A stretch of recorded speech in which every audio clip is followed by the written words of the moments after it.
Assalamualaikum warahmatullahi wabarakatuh. Selamat pagi anak-anak, salam sejahtera untuk kita semua. Semoga pagi ini kita dalam keadaan sehat walafiat. Nah, sebelum belajar, mari kita terlebih dahulu berdoa. Mari kita berdoa menurut ajaran dan kepercayaannya masing-masing. Berdoa dimulai.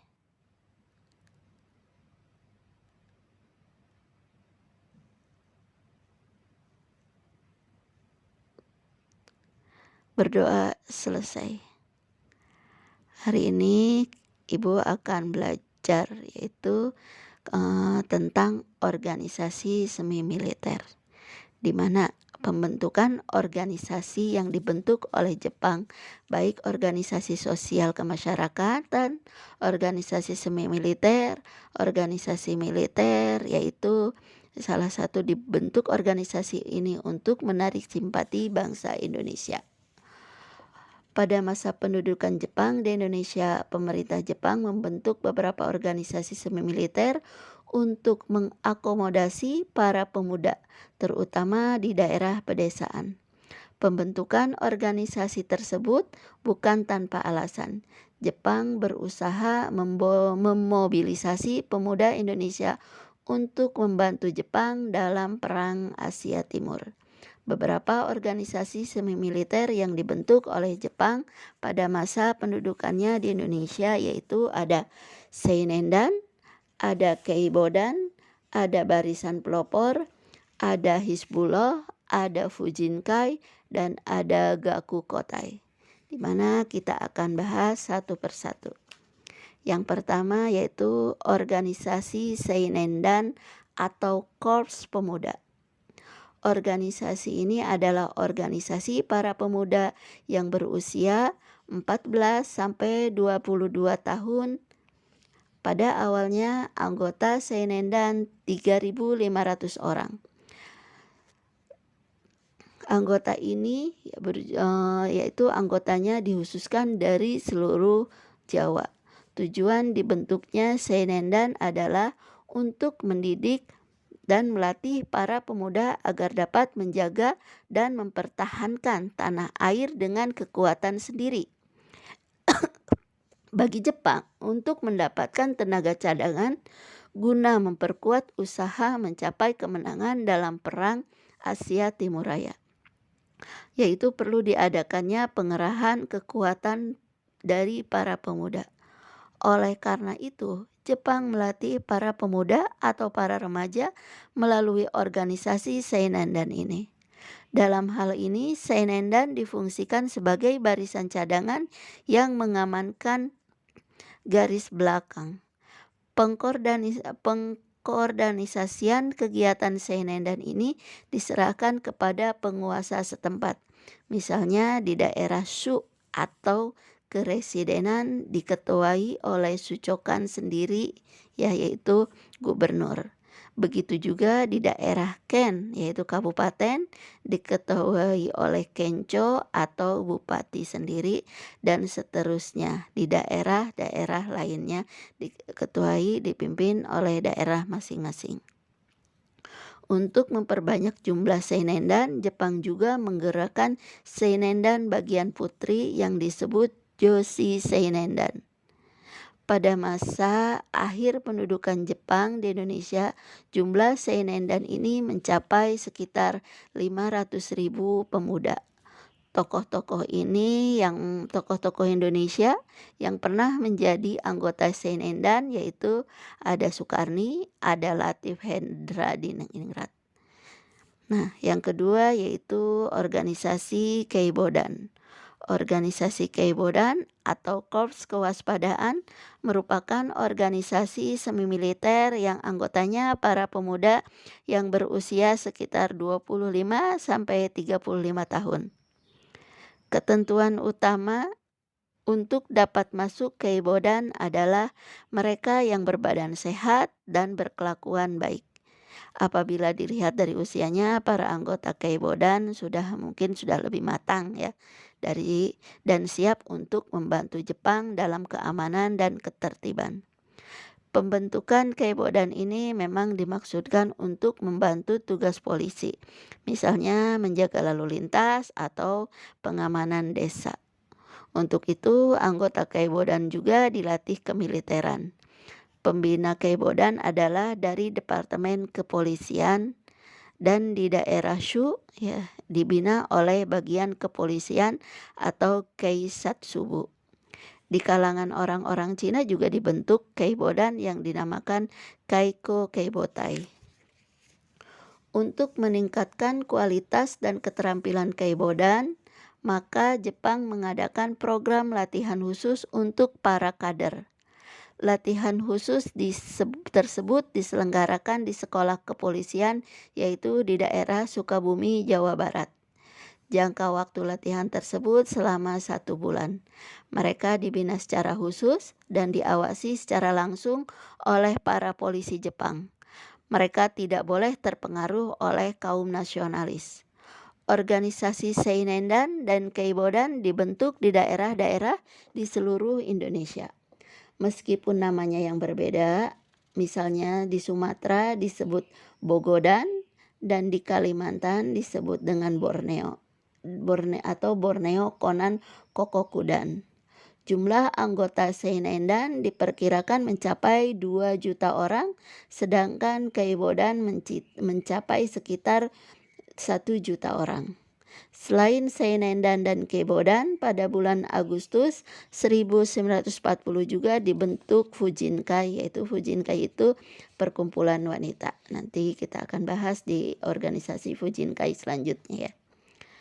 Yang selanjutnya yaitu Barisan Pelopor. Pada pertengahan tahun 1944 diadakan rapat Chusangi-in, yaitu Dewan Pertimbangan Pusat.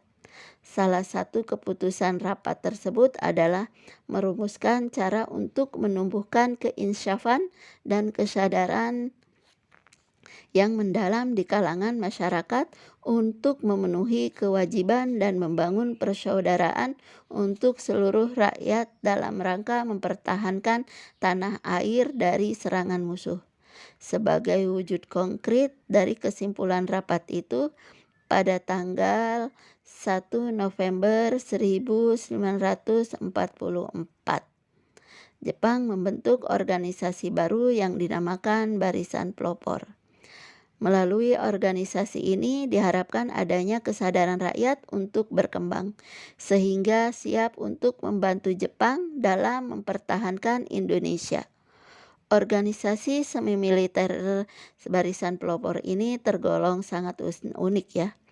Pemimpinnya adalah seorang nasionalis, di mana orang nasionalis ini dilibatkan dalam Barisan Pelopor karena mereka adalah orang yang aktif ya, yaitu seperti Insinyur Soekarno, dibantu oleh R.P. Suroso, Oto Iskandar Dinata, dan Buntaran Marto Atmojo.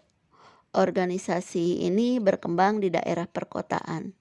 Organisasi pelopor ini mengadakan pelatihan militer bagi para pemuda. Meskipun hanya menggunakan peralatan yang sangat sederhana seperti bambu runcing atau senjata-senjata senapan yang terbuat dari kayu ataupun senjata-senjata seadanya. Di samping itu, mereka juga dilatih bagaimana menggerakkan massa untuk memperkuat pertahanan.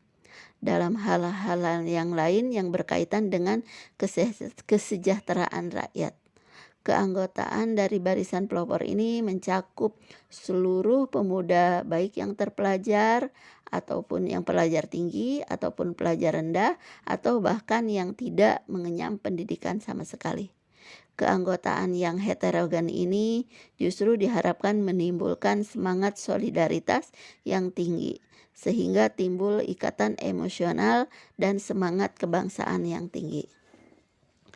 Barisan Pelopor ini berada di bawah naungan Jawa Hokokai. Anggotanya yaitu mencapai 60.000 orang ya.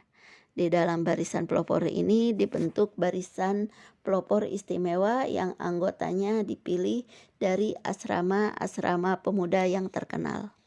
Anggota Barisan Pelopor Istimewa berjumlah 100 orang.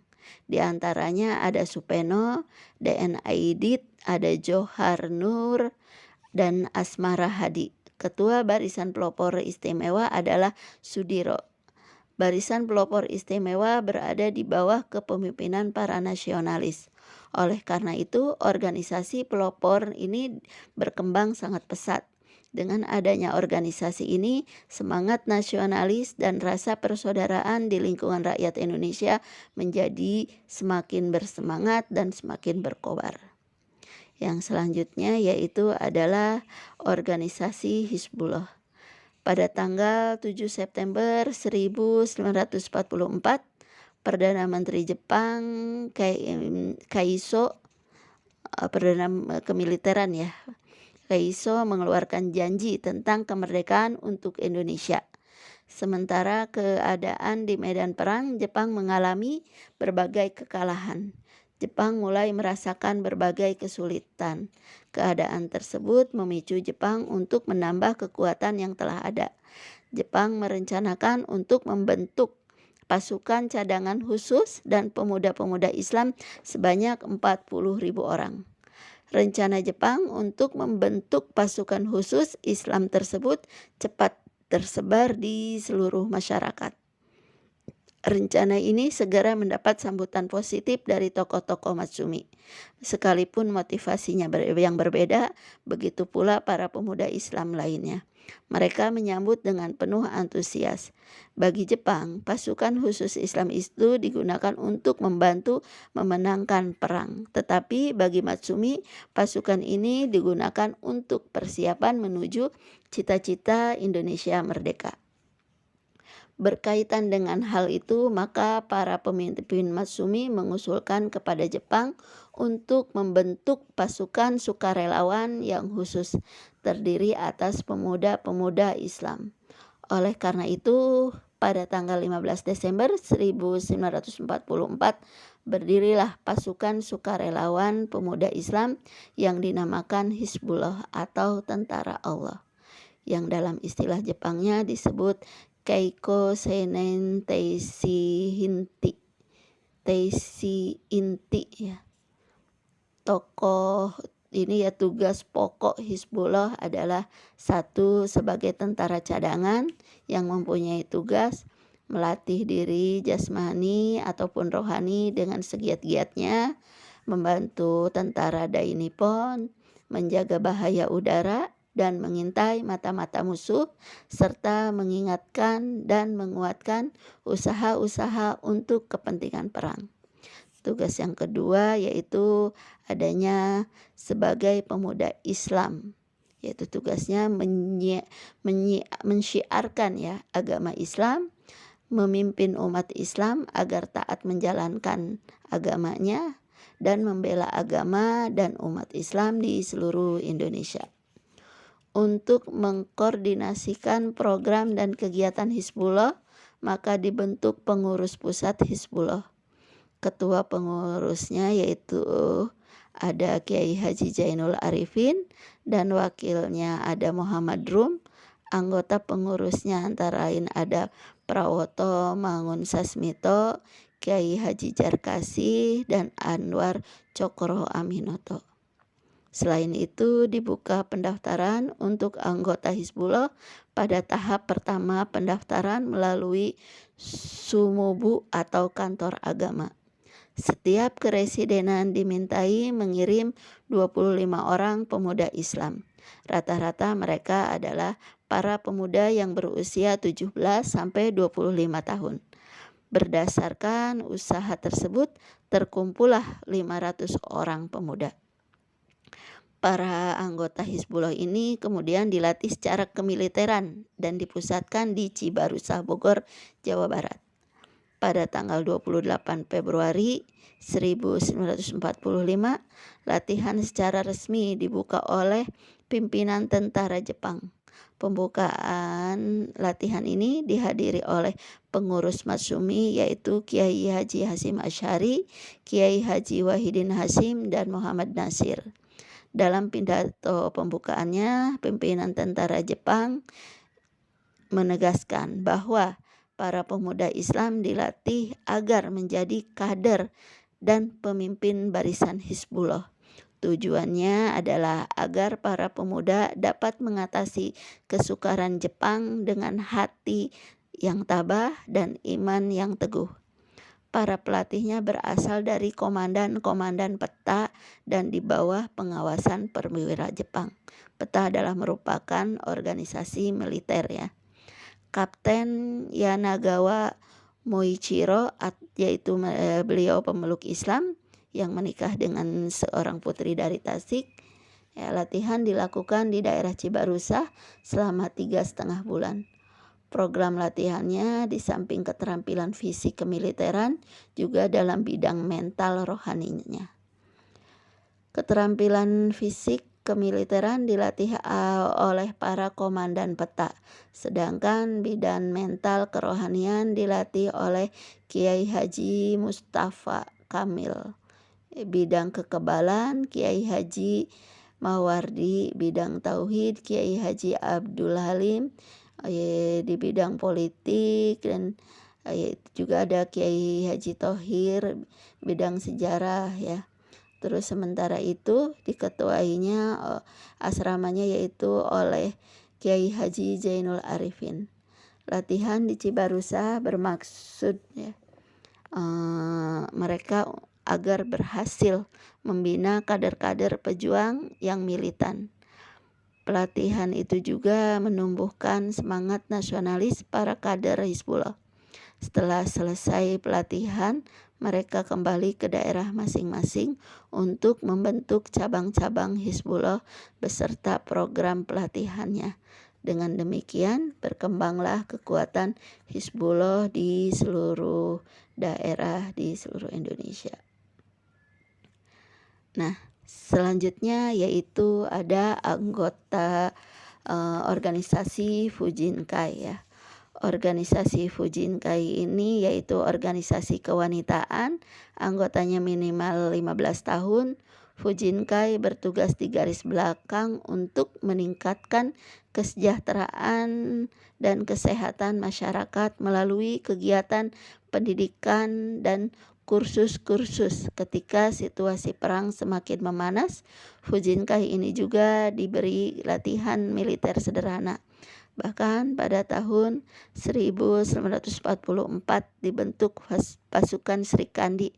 Organisasi sejenis ini juga dibentuk untuk usia murid SD yang disebut dengan Seinentai atau barisan murid sekolah dasar. Kemudian dibentuk yaitu Gakukotai. Gakukotai ini adalah merupakan barisan murid sekolah lanjutan ya. Gakukotai dibentuk pada tanggal 15 Desember 1944 ya. Gakukotai sering disebut juga sebagai Laskar Pelajar ya. Anggotanya yaitu pelajar yang sekolah lanjutan, dilatihnya sebagai pelatihan dasar militer ya. Yang dilakukan Gakukotai ini latihannya sekali dalam seminggu selama 2 jam. Karena mereka adalah merupakan para pemuda yang masih mungkin ya berusianya SMP gitu ya. Kalau pada sekarang karena itu adalah usia lanjutan. Sedangkan kalau Fujinkai kan usia yang masih usia SD. Nah, itulah organisasi-organisasi semi militer yang dibentuk oleh Jepang ya pada masa pendudukan di Indonesia, di mana organisasi militer ini dibentuk untuk membantu Jepang dalam perang Asia. Terima kasih untuk hari ini. Mohon maaf apabila ada kekurangan dan kesalahan dalam penyampaian materinya, dan Ibu akhiri wabillahi taufik wal hidayah. Wassalamualaikum warahmatullahi wabarakatuh.